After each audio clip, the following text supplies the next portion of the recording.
અંકલેશ્વર ગણેશ સમિતિ દ્વારા શહેરના બિસ્માર માર્ગો બાબતે માર્ગ અને મકાન વિભાગમાં ઉગ્ર રજૂઆત કરવામાં આવી હતી તેમજ અધિકારીને સ્થળ પર લઈ જઈ વાસ્તવિક પરિસ્થિતિ દર્શાવવામાં આવી હતી।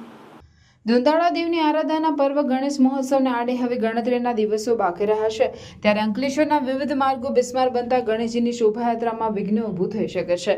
ત્યારે થોડા દિવસ અગાઉ અંકલેશ્વર ગણેશ સમિતિ દ્વારા માર્ગ અને મકાન વિભાગને આવેદનપત્ર પાઠવી બિસ્માર માર્ગોના સમારકામની કામગીરી કરવામાં આવે તેવી માંગ કરવામાં આવી હતી। જો કે કોઈ જ કામગીરી ન થતાં આજરોજ ગણેશ સમિતિના આગેવાનો અને સભ્યો માર્ગ અને મકાન વિભાગની ભરૂચના કસિદ કચેરી ખાતે પહોંચ્યા અને ઉગ્ર રજૂઆત કરી હતી।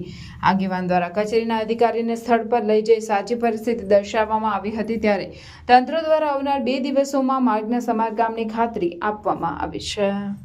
આગળ 6 દિવસ પહેલાં એક આવેદનપત્ર આપ્યું હતું ગણેશજીના આગમન બાબતે એ માટેની કોઈ પણ કામગીરી ચાલુ ન કરી હતી માટે આજે અમે સૌ ભેગા થઈને સાહેબશ્રીને રજૂઆત કરવા આવ્યા હતા પરંતુ સાહેબશ્રી અંગત મિટિંગમાં કે પછી કઈ મિટિંગ છે એ તો અમને દર્શાવી નથી। એ મિટિંગમાં ગયા છે એવું અમને ફોન પર જણાવી દીધું હતું માટે એમના ચાર્જમાં રહેલા વ્યાસ સાહેબને આપણે અંકલેશ્વર સિટીના PWDના જે હદમાં આવેલ છે જે રસ્તા એમને જાહેર માર્ગ પર લઈ જઈ એમને વિઝિટ કરાવી હતી અને એમને સ્વીકાર્યું હતું કે આ કામગીરી થઈ નથી અને થઈ છે જ્યાં ચાલુ છે ત્યાં યોગ્ય થઈ નથી માટે આવનાર 2 દિવસમાં એમની કામગીરી જે ગણેશ આગમન બાબતે કરશે એની બાહેધરી એમને લેખિતમાં 2 દિવસમાં થઈ જશે એની લેખિતમાં બાહેધરી આપી હતી। જય ગણેશ।